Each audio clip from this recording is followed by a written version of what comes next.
الحمد لله الذي خلق الموت والحياة ليبلوكم أيكم أحسن عملا وهو العزيز الغفور.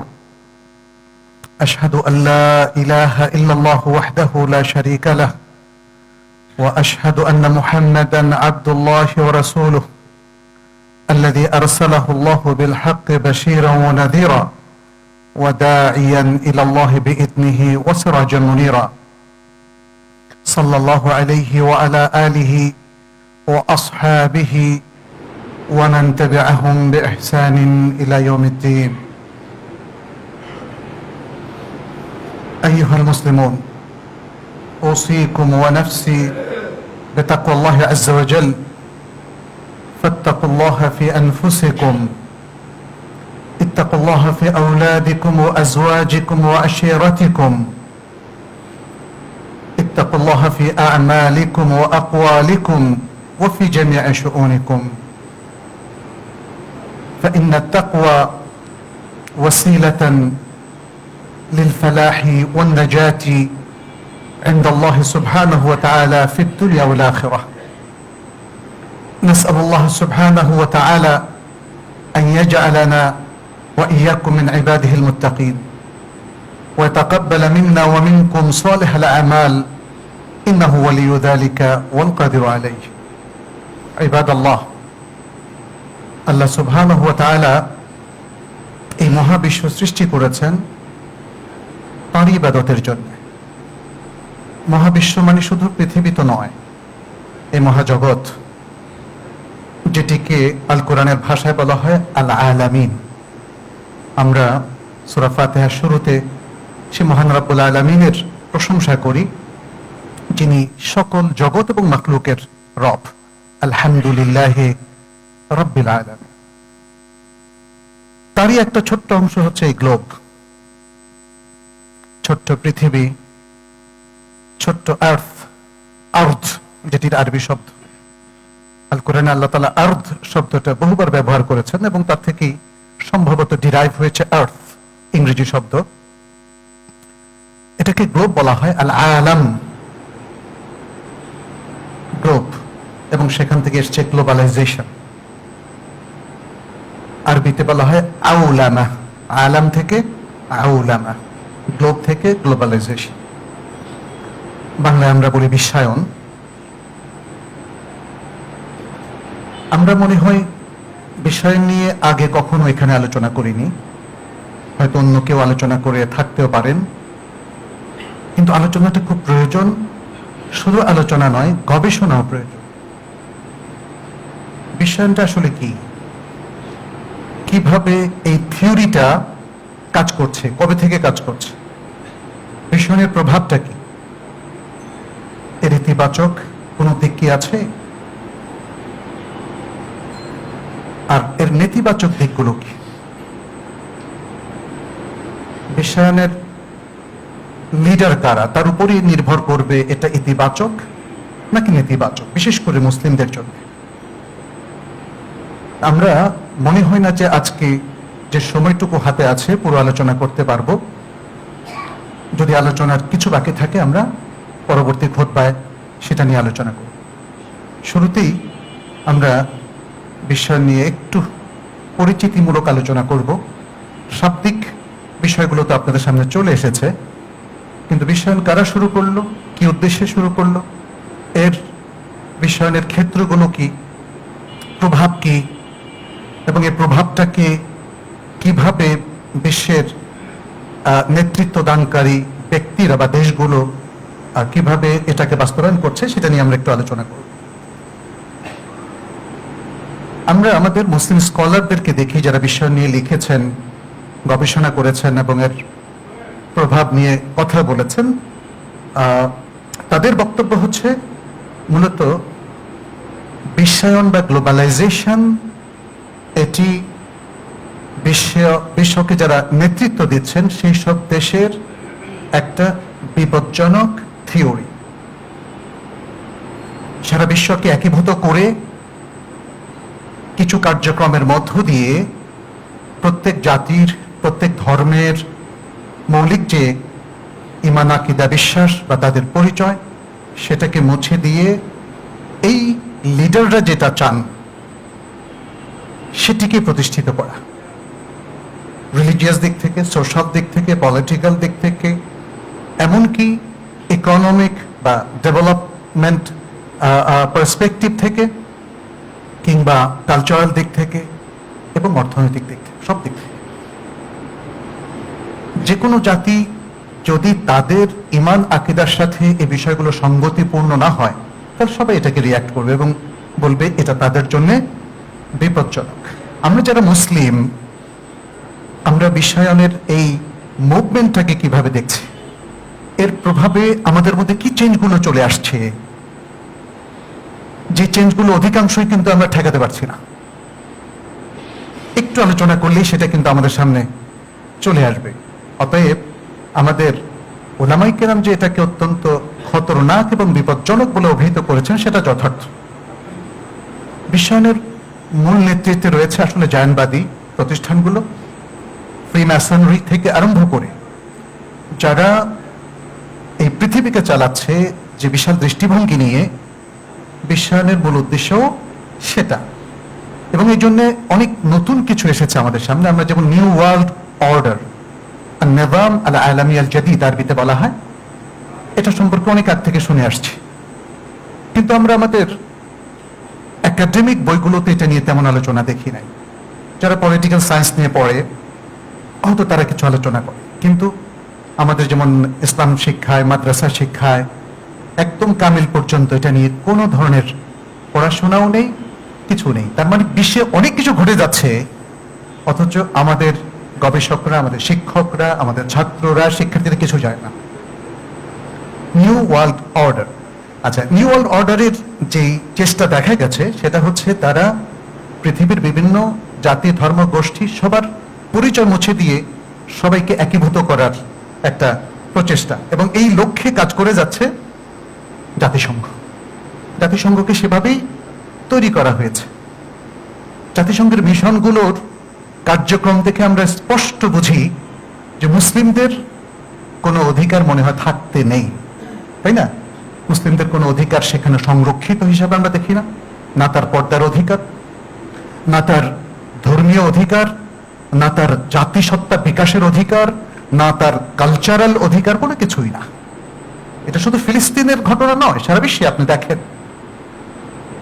এবং এই new world অর্ডারের পার্ট হিসাবে কাজ করছে সকল সংস্থাগুলো, সকল দেশগুলো, প্রচার মাধ্যমগুলো, পত্রিকাগুলো এবং এডুকেশন সিস্টেমগুলো। আপনি দেখেন মুসলিম বিশ্বের এডুকেশন সিস্টেমটা মডার্ন হওয়ার মাধ্যমে কি হচ্ছে, আসলে সে পাশ্চাত্যকরণ হচ্ছে। নিউ ওয়ার্ল্ড অর্ডারটা আসলে মূলত পাশ্চাত্যকরণ, আরবিতে বলা হয় তাগরিব। পাশ্চাত্যকরণের মধ্য দিয়ে আমাদের চিন্তা, চেতনা, ব্রেইন, সোশ্যাল অ্যাক্টিভিটিস, মুভমেন্ট সবকিছুকে একটা শেপিং করে দেওয়া হচ্ছে। ফলে আমাদের এখন কমন মাইন্ডগুলো বা জেনারেল মাইন্ডগুলো দেখবেন যে কথায় কথায় কোরআনের কিছু সে বুঝতে পারে না, হাদিসের ব্যাপারে তার অনেক অবজেকশন তৈরি হয়, ইসলামী শরিয়ার অনেক কিছু নিয়ে দেখবেন খুবই জেনারেল পিপল অনেক আজে বাজে কথা বলে না। এই শেপিংটা ওয়েস্টার্ন সিস্টেমটা আমাদের মধ্যে ঢুকিয়ে দিয়েছে, এবং এর মধ্য দিয়ে আমরা দেখতে পাই যে যেমন ধরেন প্রচার মাধ্যমে যে মাল মশলাগুলো আসে, যে ইভেন্টগুলো উপস্থাপিত হয়, সবগুলোই তো সেই শেপিং এর দিকে নিচ্ছে। কোনো নাটক কি মানুষকে ইসলামিক করে, কোনো সিনেমা কি মানুষকে ইসলামিক করে, কিংবা এন্টারটেইনমেন্টের মধ্য দিয়ে দেখেন সবগুলো আসলে একটা ডেরিলড লাইফের দিকে আমাদেরকে নিয়ে যাচ্ছে। আচ্ছা, আমরা এই গ্লোবালাইজেশন বা বিশ্বায়নের মধ্য দিয়ে যেটা দেখি, তাদের অন্যতম উদ্দেশ্য হচ্ছে সারা পৃথিবীর যে দেশগুলো আছে বা যে জাতিগুলো আছে সেগুলোর ইমান এবং তাদের যে ধর্ম বিশ্বাস সেগুলো থেকে তাদেরকে ডেভিয়েট করা, এক নম্বর। আখলাক, তাদের জীবনাচরণ, তাদের চিন্তা ভাবনা এবং তাদের ব্যবসা বাণিজ্য, কর্পোরেট কালচার সবগুলোকে কন্ট্রোল করা, এবং এগুলোর উপর সেই জিনিসটা আরোপ করা যেটা তারা চাচ্ছে। মুসলিম সমাজের যে কোনো ক্ষেত্রে আপনি দেখবেন যে এই যে বিশাল পরিবর্তন কিন্তু এর মধ্যে হয়ে গেছে। আমাদের ব্যবসায়িক কালচারটা দেখেন, সুদ নির্ভর হয়ে গেছে। অধিকাংশ ব্যবসায়ী হালাল হারাম বাছবিচার করে না। আমাদের মুসলিম ব্যবসায়ীরা মনে করে যে ব্যবসার ক্ষেত্রে অন্তত হালাল হারাম চলে না। অনেককে বলতে শুনেছি। আমাদের ব্যবসায়ীরা, আমি কর্পোরেট কালচার নিয়ে একটু কথা বলছি এই জন্যে, তারা কিন্তু কোনো শরিয়া কনসালটেন্সি নেওয়ার কোনো প্রয়োজন বোধ কখনো করে না। অনেক ভাইরা দেখলাম যে গোল্ডের বিজনেস করছেন, গোল্ডের বিজনেস, মানুষ সেখানে ইনভেস্ট করছে, অনেক টাকা লাভ। যে পদ্ধতিতে করছে পুরোটাই শরিয়া লঙ্ঘন, কিন্তু তিনি মনে করছেন যে না, আমি তো জেনুইন করছি, অতএব এটা হালাল। এই যে, আর যদি বড় বড় কর্পোরেট কালচারগুলোতে দেখেন, ওয়েস্টার্ন কালচার সেখানে চলে এসছে। রিসেপশনিস্ট হচ্ছে মহিলা, কিংবা যে কোনো পণ্যের প্রচারণায় মেয়েদেরকে ব্যবহার, তাই না? জাস্ট ছোট্ট একটা উদাহরণ দিলাম, আরো যে কত কিছু আছে সেটা তো আপনারা জানেন। পুরো কর্পোরেট কালচারের সাথে ইসলামের প্রায় প্রত্যেকটা জায়গায় সংঘর্ষ, কনফ্লিক্ট হচ্ছে। তাহলে মুসলিম মাইন্ডগুলো এগুলোকে কিভাবে অ্যাকসেপ্ট করছে? আমাদের প্রশাসনিক সিস্টেমগুলো দেখেন, আমাদের বিচারালয় সিস্টেমগুলো দেখেন, এখন আর কেউ কারোর মধ্যে কোনো রিয়াকশনও নাই। মনে হয় যে বর্তমান যে সিস্টেমটা, ইটস ওকে, তাই না? এরকম একটা জিনিস হয়ে গেছে। মানে স্বাভাবিক যে রিয়াকশন, সেটাও নয়। এগুলো কিন্তু গ্লোবালাইজেশনের ফলাফল। নাটক, সিনেমা সবকিছুতে ভরপুর হয়ে গেছে দেশে, কৃষ্টি, কালচার। আর জেনারেল শিক্ষিত মানুষ দেখা যাচ্ছে যে এখন সমকামিতাকে পর্যন্ত সমর্থন করছেন। এটাও গ্লোবালাইজেশনের একটা ফলাফল। কিন্তু এলজিবিটি কিউ বিশ্বের প্রায় সব দেশ মেনে নিয়েছে, দিস ইজ ফর গ্লোবালাইজেশন। এবং আস্তে আস্তে আস্তে আস্তে আস্তে আস্তে করে সবকিছুকে গা সাওয়া, মন সাওয়া, কালচার সাওয়া করে মুসলিম সমাজের মধ্যে ভিন্ন একটা ভিনদেশী পাশ্চাত্য কালচারটাকে প্রতিষ্ঠিত করা, আর মানুষগুলো সেটাকে মেনে নেওয়া। ধর্মকে ছোট করতে করতে করতে আমরা কয়েকটা জিনিসের মধ্যে সীমাবদ্ধ করে ফেলেছি, টুপি, দাড়ি, আর মেয়েদের ক্ষেত্রে হিজাব। ব্যাস, এটা মেনটেন করতে পারলেই ধর্ম ঠিক আছে, আর 5 ওয়াক্ত নামাজ যদি পড়া যায়। কিন্তু সুবহানাল্লাহ, ইসলামটা কি এই অল্প কয়েকটা জিনিসই প্রতিষ্ঠিত করেছে? ইসলামের মূল ইনার সেন্সটা কি, শরিয়াতটা কি? আমরা গ্লোবালাইজেশনের প্রভাবে দেখতে পাচ্ছি প্রায় সবগুলো মুসলিম দেশে এই বিশাল পরিবর্তন হয়ে গেছে। আমরা অনেক সময় ব্যক্তিকে দোষারোপ করি যে এই নেতার কারণে, অমুক লোকের কারণে, অমুক প্রশাসনের কারণে এটা হয়েছে। বাট এটার পেছনে যে বিশাল একটা থিওরি কাজ করছে, থিওরি অফ গ্লোবালাইজেশন, সেটা নিয়ে কিন্তু কারো চিন্তা নেই।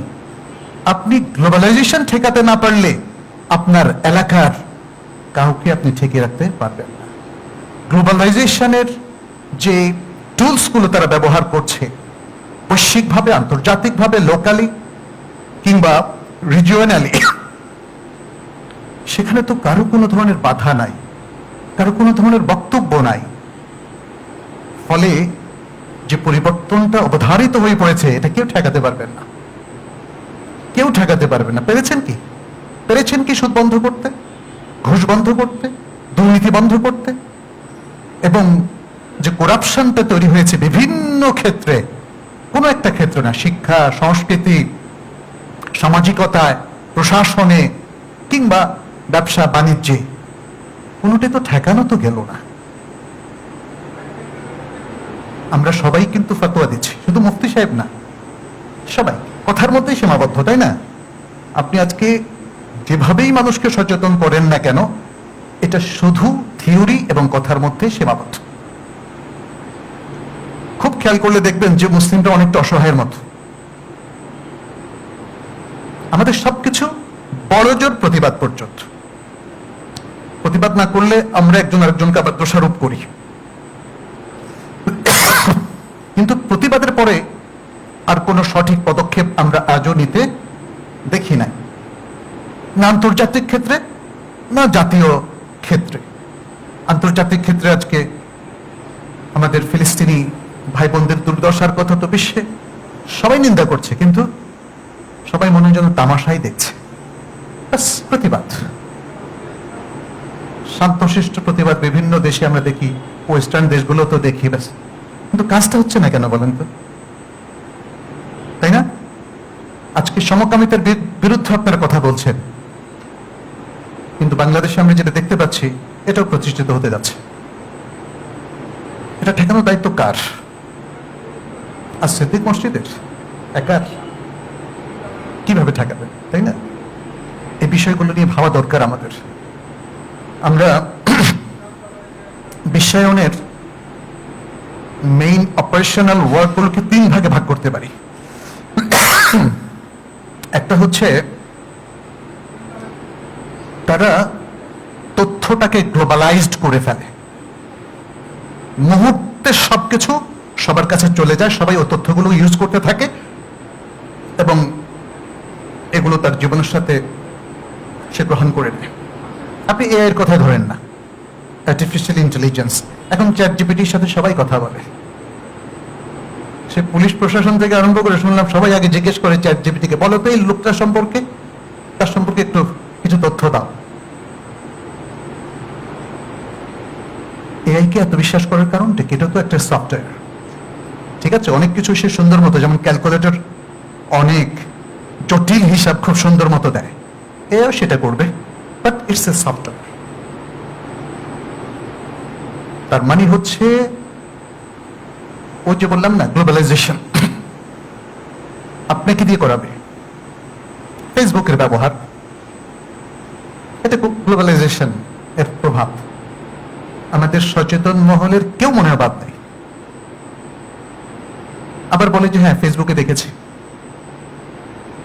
মানে এত ইনফরমেশন গুলোকে, সুবহানাল্লাহ, একজন তার বন্ধুর ব্যাপারে যদি বাজে কিছু দেখে, সে বলে মানে নিজের বন্ধু এত পরিচিত, 40 বছরের পরিচিত বন্ধু, কিন্তু তারপর সে ফেসবুকের কথা বিশ্বাস করে। তাহলে গ্লোবালাইজেশনের প্রথম যে অপারেশন সেটা হচ্ছে তথ্য প্রচার করে দেওয়া এবং এই তথ্য দিয়ে সবাইকে প্রভাবিত করা।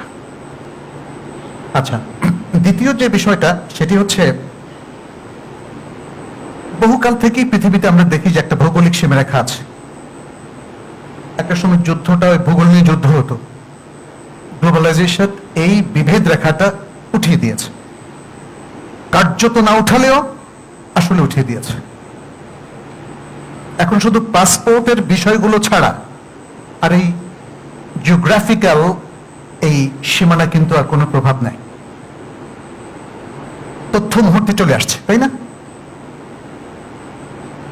এবং আরো অনেক কিছু আপনি দেখেন, পুঁজিবাদের যে প্রভাব, বিশ্ব বাণিজ্যের যে প্রভাব, ওয়ার্ল্ড ব্যাংকের যে পলিসি, এটা সারা পৃথিবীতে কোনো পাসপোর্ট লাগে না, এই পলিসি নেওয়ার জন্য কোনো পাসপোর্ট লাগে না।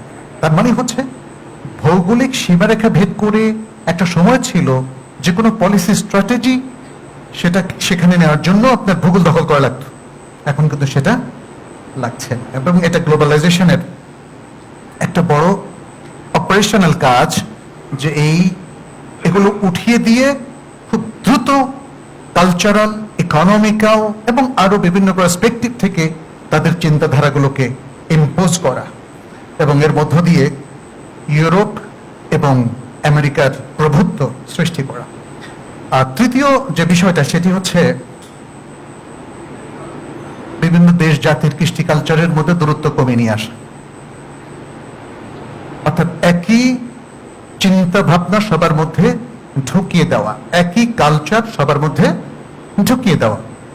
আপনি খেয়াল করে দেখেন 40 বছর আগে, 30 বছর আগে, 20 বছর আগে, 10 বছর আগে এই দিকে আগাচ্ছে। মেয়েদের পোশাক দেখেন সেম হয়ে যাচ্ছে।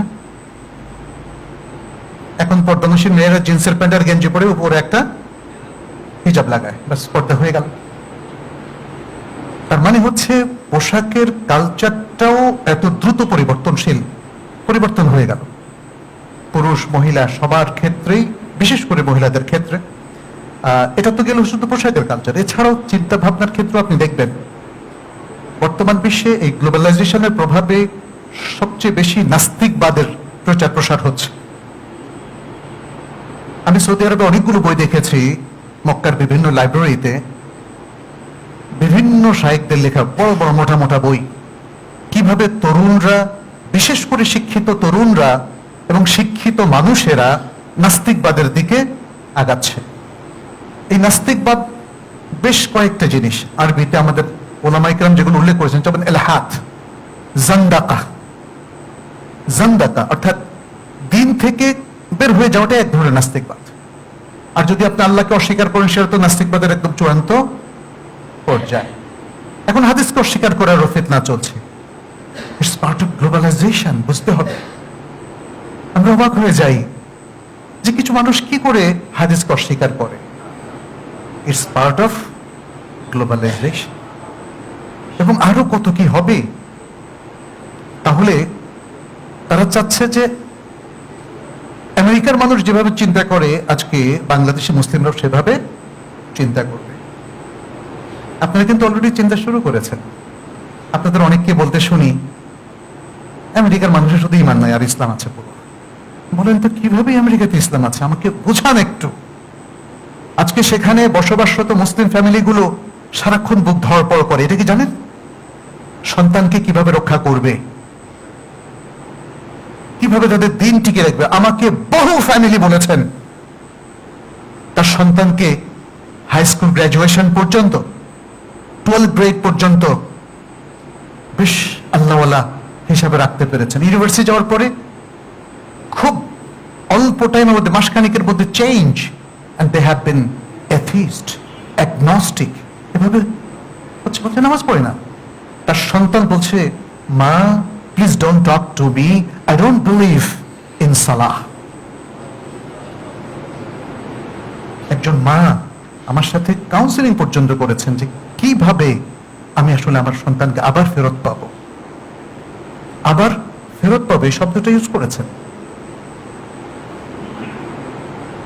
অতএব যে সোনার হরিণের জন্য আপনারা সেই সমস্ত জায়গা যাচ্ছেন, সেখানে সোনার হরিণ নাই, দুনিয়ার হরিণ আছে, এবং আখিরাতকে হারাতে হবে আপনাকে। সেখানে কেউ দাওয়াতের উদ্দেশ্যে যান, আমি সেটাকে নিষেধ করছি না, কিন্তু মানে এই যে পাশ্চাত্যকরণ, আপনার লাইফ স্টাইল, আপনার সন্তানরা যে চলে যাচ্ছে আরেকটা ভিন্ন কৃষ্টি কালচার এবং ওই যে গ্লোবালাইজেশনের থিমে দিকে, এটা কিন্তু আপনি ভুলে যাচ্ছেন। মানে সন্তানরা এখন সেখানে যারা বর্ন ব্রট আপ হচ্ছে, তারা ফিল করে I am American, I am Canadian, এভাবে তারা বলে, দে ফিল প্রাউড। আর এদেশে বসে আমরা বলছি যে সেখানেই আসলে রিয়াল ইসলামটা আছে। একটা অমুসলিম দেশে রিয়াল ইসলাম কি করে হলো, আমি একটু বুঝলাম না। ট্রাফিক ল সুন্দরভাবে চলছে, এটা রিয়াল ইসলাম হয়ে গেল? আপনাকে ধোকা দিচ্ছে না হয়তো ব্যবসা বাণিজ্যে, এটা রিয়াল ইসলাম হয়ে গেল? ইসলামটা কি এতটাই লিমিটেড? ইসলামের আইডিওলজি গুলো কোথায়, আদল ইনসাফটা কোথায়? আপনি কি মনে করেন গ্লোবালাইজেশনের প্রভাবে বিশ্বে আদল ইনসাফ প্রতিষ্ঠিত হয়েছে, নাকি এটা জিরো হয়ে গেছে? বলেন। মুসলিমদের কোনো অধিকার থাকতে নেই, এটাই তো বর্তমান বিশ্বের গ্লোবালাইজেশনের বক্তব্য। তা না হলে মুসলিমদের যেখানেই তারা নির্যাতিত হয়, তাদের পক্ষে তো আমরা বিশ্বকে দেখি না। রোহিঙ্গাদের সমস্যা কি সমাধান হলো বলেন তো? চীনের উইঘুরের মানুষের অধিকার কি তারা ফেরত পেয়েছে বলেন তো? ফিলিস্তিনের লোকেরা যেখানে গাজার মানুষ মিশে গেছে, সারা বিশ্বের ইতিহাসে এত লোমহর্ষক হত্যাকাণ্ড কোথাও হয় না। বিশ্বের বিবেকটা কোথায় বলেন তো? আমার আপনার বিবেকটা কোথায়?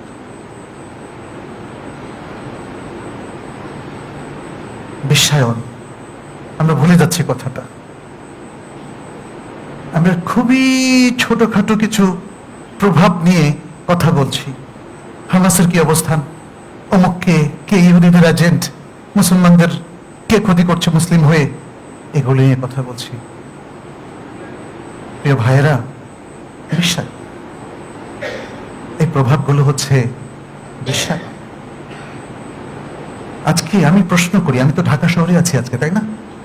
ঢাকা ক্লাবের কালচারটা কি আমাকে একটু বলেন, গুলশান ক্লাবের কালচারটা কি আমাকে একটু বলেন, উত্তরা ক্লাবের কালচারটা কি আমাকে একটু বলেন।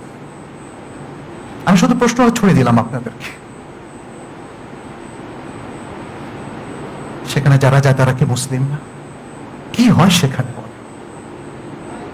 আরো অনেক ক্লাব যেগুলো আমি চিনি না, জানি না। কি কালচার সেখানে? এই কালচারটা কিভাবে নাজিল হলো বাংলাদেশে? গ্লোবালাইজেশনের এত ভয়াবহ প্রভাব ইসলামিক দলগুলো পর্যন্ত এখন ভাস্কর্য বানানো শুরু করেছে, জানেন?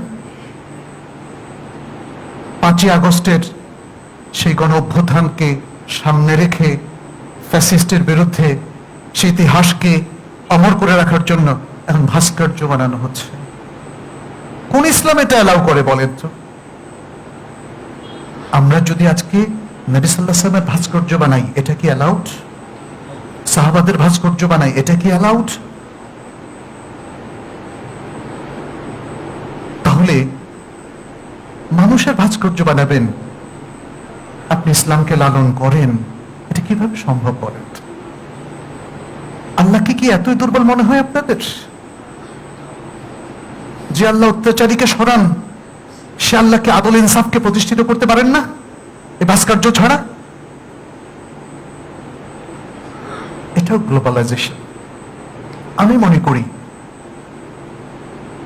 রাজনীতি যারা করেন তারা মনে করেন কিছু হারাম করতেই হয়, পুরো শরিয়া দিয়ে চলে না। অথচ মুসলিমের সবচেয়ে সিরিয়াস কনসার্ন হচ্ছে তার দ্বীন, প্রোটেকশন অফ শরিয়া এন্ড রিলিজিয়ন। আমার জীবনের প্রত্যেকটা রক্তবিন্দু কানের বিনিময়ে আমার শরিয়াকে আমার প্রোটেকশন দিতে হবে, প্রোটেক্ট করতে হবে, এবং সেটাকে ইনটেক ফলো করতে হবে। এটা হচ্ছে আল্লাহর নির্দেশ। এই জীবনের কোনো মূল্য নেই প্রিয় ভাইরা, বিশ্বাস করুন, কোনো মূল্য নেই। একটু পরেই আপনি হার্ট অ্যাটাক করে মারা যেতে পারেন। তখন আল্লাহর সাথে আপনার রিলেশনটা কি হবে জানেন? দুনিয়া যা করেছেন, যা ছিল বিশ্বাস, সেটার উপর ভিত্তি করে আপনার বিচার হবে আপনার ইমানটা কি ইনটেক ছিল কিনা। কোনো কারণে যদি ইমান হারা হয়ে কেউ মারা যায়, খালিদুন মুখাল্লাদুন ফিন্নার। আল্লাহর কথা, আল্লাহর ফাতাও।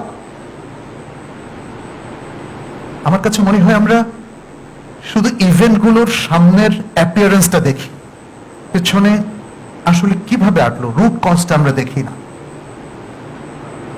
আমাদের যথেষ্ট মাঠ জরিপ নাই, গবেষণা নাই, ডায়াগনোসিস করি না।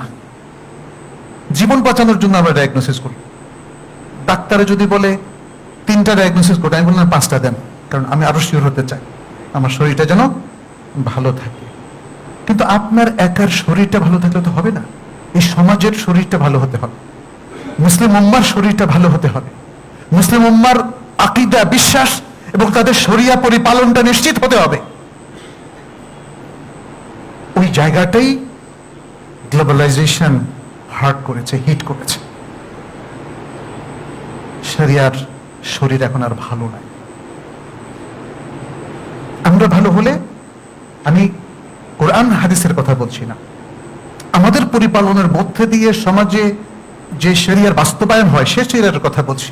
সেটা এখন রুগ্ন হয়ে গেছে, কারণ মুসলিমরা সুদ খায়, ঘুষ খায়, করাপশন করে, অন্যায় করে, এবং তারা পাশ্চাত্যকরণের সেই ষড়যন্ত্রের ফাঁদে তারা পা দিয়েছে।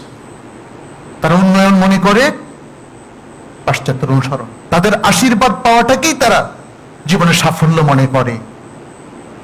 অথচ আল্লাহর পথ থেকে বিচ্যুত হওয়াটাই হচ্ছে জীবনের সবচেয়ে বড় ব্যর্থতা।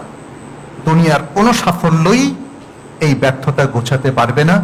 একমাত্র আল্লাহ যদি আমাদেরকে ক্ষমা করেন, আল্লাহর পথে চলে যদি আমরা আমাদের সুন্দর জীবন, পরিবার, সমাজ এবং রাষ্ট্র ব্যবস্থা গড়ে তুলতে পারি, তাহলেই আসলে আমাদের সাফল্য নিশ্চিত হবে। অন্যথায় এর ওর বিভিন্ন আইডিওলজি ফলো করে মুসলিমদের কোনোদিন উন্নয়ন হবে না। সেটা কি আমরা দেখিনি? এটা কি শুধু আজকের এই দশকের ব্যাপার? গত 1400 বছর ধরে দেখেন, মুসলিমদের অধঃপতন তখনই হয়েছে যখন ইসলাম থেকে তারা সরে গিয়েছে, ভিন্ন কালচার, আকীদা, বিশ্বাসকে তারা গ্রহণ করছে। কামাল আতাতুর্কের ইতিহাস তো আপনারা জানেন, তাই না? তুর্কি সালতানাত সে ধ্বংস করেছে, এবং সে পুরো তুরস্ককে নাস্তিকতায় ভরপুর করে দিয়েছে। এতে কি আসলে টার্কির কোনো উন্নয়ন হয়েছে? আজকে সে জাতি উপলব্ধি করেছে যে না, কোনো উন্নয়ন হয়নি, সত্যের পথ থেকে বিচ্যুত হয়ে ইসলাম থেকে দূরে সরে গিয়ে আসলে তারা তাদের পতনকেই অবধারিত করেছিল। এবং আজকে দুঃখজনকভাবে আমরা দেখতে পাচ্ছি বিভিন্ন মুসলিম জনপদে ওই একই জিনিসের পুনরাবৃত্তি হচ্ছে কারণ বিশ্বায়নের মরলরা কাজ করছে। এটা এমন সব পলিসি পৃথিবীর প্রত্যেকটা মুসলিম দেশে প্রয়োগ করা হচ্ছে যেই পলিসি ওই বিশ্বায়নের দিকে আমাদেরকে ঠেলে দিবে। আমাদের কৃষ্টি, কালচার, আমাদের অর্থনৈতিক সবকিছু তারা কন্ট্রোল করবে। এখন দেখেন না, ইতিমধ্যে যে শুল্ক নীতি আমেরিকা ঘোষণা করেছে, এটাও কিন্তু বিশ্বায়ন, মনে রাখবেন। It is part of globalization. ফলে সবাই ছুটে যায় ওই একটা জায়গাতে, ভেঙে পড়ে 50% শুল্ক, 20%, 35%, তাই না? এটা একটা দেশের উপরে এখন আঘাতে পরিণত হয়েছে কিনা কেউ ঠেকাতে পারছে না, কেউ ঠেকাতে পারছে। ইভেন আমাদের দেশের ব্যবসা বাণিজ্য এই গ্লোবালাইজেশনের উপরে, এই নীতির উপরে তার সাফল্য, ব্যর্থতা, তার পতন কিংবা উত্থান এটার সাথে রিলেটেড হয়ে গেছে। মুসলিমরা তাদের আদর্শ ছেড়ে দিয়েছে, আল্লাহর উপর নির্ভরতা কমিয়ে দিয়েছে, তারা গ্লোবালাইজেশনকে মেনে নিয়েছে। ফলে সেই লিডাররা আমাদের যাদেরকে লিডার হিসেবে দেখতে চান তারাই লিডার হয়, যাদেরকে ফেলে দিতে চান তারা পড়ে যায়। এটা তো গেল বড় ব্যাপার, ছোট ব্যাপারগুলো তো দেখেন না। আপনি সোশ্যাল নেটওয়ার্কের একজন দাসে পরিণত হয়েছেন।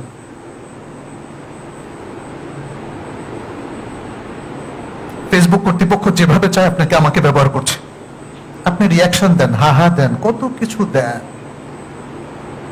তাহলে তাদের পলিসি আপনার উপরে কিন্তু কার্যকর হচ্ছে।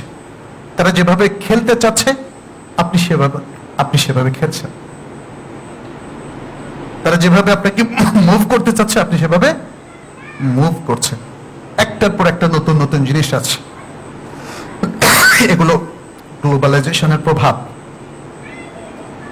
গ্লোবালাইজেশনের মধ্য দিয়ে যেটা হয়, পৃথিবীর যে মূল্যবোধ পাল্টে গেছে, নতুন মূল্যবোধ এখানে চলে এসছে। প্রমাণটা আছেন আপনাদের কাছে? পৃথিবীর অধিকাংশ উন্নত দেশে এখন ছেলে ছেলে মেয়ে মেয়ে বিয়ে করতে পারে, সমকামিতা বৈধতায় রূপান্তরিত হয়েছে কিনা বলেন?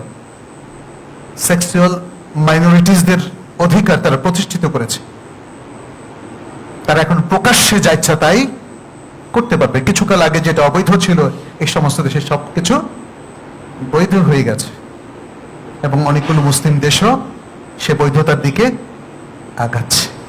তার মানে হচ্ছে দিন আর থাকছে না, আখলাক নিভু নিভু অবস্থায় চলে এসেছে। ভবিষ্যতে যে কি হয় আল্লাহ ভালো জানে। আর এখানে একটা জিনিস খেয়াল করবেন, গ্লোবালাইজেশনের কারণে, আমি আলোচনাটা আজকে সংক্ষেপ করব, ধারাবাহিক আলোচনা ইনশাল্লাহ আগামী মাসে হবে। তাদের দুটো কাইল, পরিমাপ যন্ত্র, একটা দিয়ে তারা পাশ্চাত্যের দেশগুলোকে মাপছে, আরেকটা দিয়ে তারা মুসলিম দেশগুলোকে মাপছে। পাশ্চাত্যের পরিমাপ যন্ত্রে ওজন বাড়িয়ে দিচ্ছে, আর মুসলিমদের পরিমাপ যন্ত্রে ওজন কমিয়ে দিচ্ছে। সুতরাং কিছু মূল্যবোধ তাদের মধ্যে আছে যাতে মুসলমানরা বলে, দেখো ইসলাম থাকলেও পাশ্চাত্যের দেশগুলোতেই আছে, মানে সেখানে আইন কানুন নিয়ম বিচার ব্যবস্থা উন্নত রেখেছে, আর মুসলিম দেশগুলোর মধ্যে গন্ডগোল মানে লাগিয়ে দিয়েছে। আরেকটা জিনিস একটু খেয়াল করেন, পাশ্চাত্য যদি আমাদের এতই বন্ধু হবে তাহলে আমাদের শিক্ষা ব্যবস্থাকে উন্নত করছে না কেন? পারত না করতে? পারত। তাদের উদ্দেশ্যই হচ্ছে আমাদের শিক্ষা ব্যবস্থাকে দুর্বল করে রাখা। মনে রাখবেন, একটা জাতি তার শিক্ষা ব্যবস্থা দিয়ে উন্নত হয় তখন যখন সে স্বতন্ত্র জাতি হিসাবে এবং নিজের ইতিহাস ঐতিহ্যকে ধারণ করে সে নিজেকে তৈরি করে। সে যদি পরজীবী হয়ে নিজেকে তৈরি করে এবং তার শিক্ষা ব্যবস্থা যদি পরনির্ভর হয়, অন্য জাতির কৃষ্টি কালচারকে ধারণ করে, তাহলে তারা উন্নত হতে পারে না। এখানে একটা আখলাক এবং মূল্যবোধের বিষয় কিন্তু আছে। আজকের ইভেন যারা সায়েন্স, যারা মেডিকেল সায়েন্স, এগ্রিকালচার, ইঞ্জিনিয়ারিং কিংবা আরো পিওর সায়েন্স নিয়ে পড়াশোনা করছেন, একটা অধঃপতন কিন্তু আমরা সেখানে দেখছি। মানে যারা যত বড়, এখানে যদি তারা রিলিজিয়াস ফ্যামিলির সাথে কানেক্টেড না থাকেন, তাহলে দেখতে পাচ্ছি তারা বিশ্বাসের দিক থেকে একদম বড় হয়ে যান। ব্যক্তিগত জীবনে তাদের দিনদারিও তেমন থাকে না। পাশ্চাত্যে যারা শিক্ষক, যারা এই ধরনের সায়েন্টিস্ট, অধিকাংশের ক্ষেত্রে আপনি দেখবেন তারা এথিস্ট, নাস্তিক, এবং তার প্রভাবটা বাংলাদেশ সহ বিশ্বের অনেক মুসলিম দেশেও পড়ছে। তো আমাদেরকে এগুলো নিয়ে ভাবতে হবে।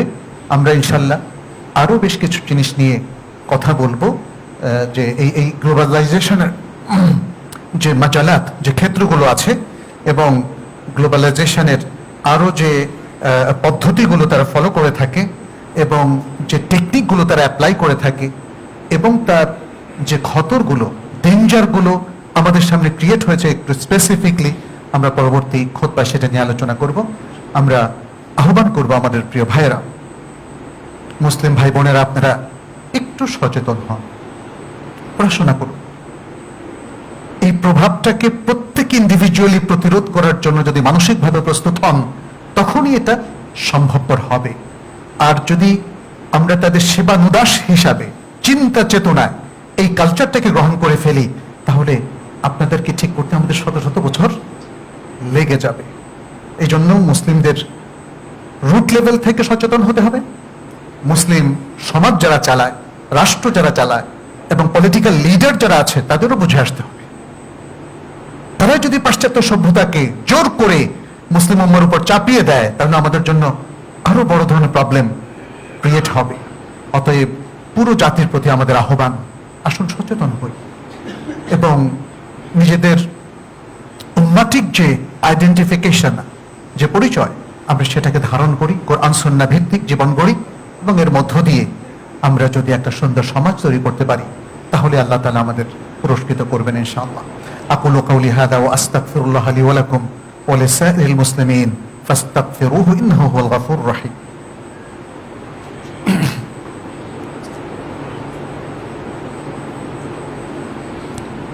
আলহামদুলিল্লাহি আলা ফাদলিহি ওয়া ইমতিনানিহি ওয়া শুকরু লাহু আলা তৌফিকিহি ওয়া ইহসানিহি। والصلاة والسلام على نبينا محمد وعلى آله وأصحابه الطيبين الطاهرين ومن تبعهم بإحسان إلى يوم الدين. عباد الله، اتقوا الله واتبعوا سنة نبيكم في كل أمر من أموركم وفي كل عمل من أعمالكم وفي كل شأن من شؤونكم. أسأل الله سبحانه أن يوفقنا وإياكم লিমা ইউহিব্বু ওয়া ইয়ারদা। আইয়ুহাল মুসলিমুন, আল্লাহ সুবহানাহু ওয়া তাআলা আমাদেরকে যে মহান উদ্দেশ্যে সৃষ্টি করেছেন, সেই লক্ষ্য থেকেও চ্যুত হওয়া যাবে না আমাদের, এবং সেটি হচ্ছে ইবাদত। আর ইবাদতের মূল এসেন্সটাই হচ্ছে আল্লাহ এবং তার রাসূলের আনুগত্য করা। জীবনের প্রত্যেকটা ক্ষেত্রে, চিন্তা চেতনা থেকে আরম্ভ করে প্রত্যেকটা মুভমেন্টে, সেটা হোক আমাদের স্পেসিফিক ইবাদত অথবা আমাদের মুআমালাতের প্রত্যেকটা কাজে, সেটা হোক আমাদের চাকরি বাকরি, পেশাগত দায়িত্ব পালন, কিংবা ব্যবসা বাণিজ্য, কিংবা আমাদের সোশ্যাল যে রিলেশনশিপ আমরা মেনটেন করি, ফ্যামিলি রিলেশনশিপ মেনটেন করি, সর্বক্ষেত্রে আল্লাহ এবং তার রাসূলের নির্দেশ মান্য করা, এর মধ্য দিয়েই এক ধরনের প্রতিরোধ এবং প্রতিবাদ হয়ে যাবে।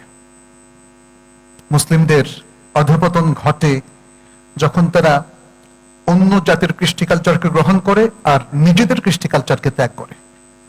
এই দুটো জিনিস একসাথে ঘটলে অধঃপতন আর কেউ ঠেকিয়ে রাখতে পারবে না। অধঃপতন ঠেকানোর জন্য প্রথম কাজটা হচ্ছে নিজের আসলের দিকে ফিরে আসা, নিজের বিশ্বাস এবং ঈমানের দিকে ফিরে আসা, ইসলামের প্র্যাকটিসের দিকে ফিরে আসা, এবং নিজে এবং নিজের পরিবার পরিজনকে নিয়ে, প্রতিবেশীদেরকে নিয়ে, সমাজকে নিয়ে, রাষ্ট্রকে নিয়ে সেভাবে আগানো। তো আমি আপনাদেরকে আহ্বান জানাচ্ছি, আসুন আমরা এই গ্লোবালাইজেশনের যুগে, বিশ্বায়নের এই যুগে অত্যন্ত প্রভাবশালী এই থিওরির থেকে নিজেদেরকে বা থিওরির প্রভাব থেকে নিজেদেরকে বাঁচানোর জন্য কোরআন সুন্নাহকে আঁকড়ে ধরি। কারণ রাসূল সাল্লাল্লাহু আলাইহি ওয়াসাল্লাম এখানে আমাদেরকে নিশ্চিত করেছেন, কোরআন সুন্নাহকে যতদিন আমরা আঁকড়ে ধরবো ততদিন আমরা পথ হারাবো না। তারাকতু ফীকুম আমরাইন লান তাদুল্লু মা তামাসসাকতুম বিহিমা কিতাবাল্লাহি ওয়াস সুন্নাতি।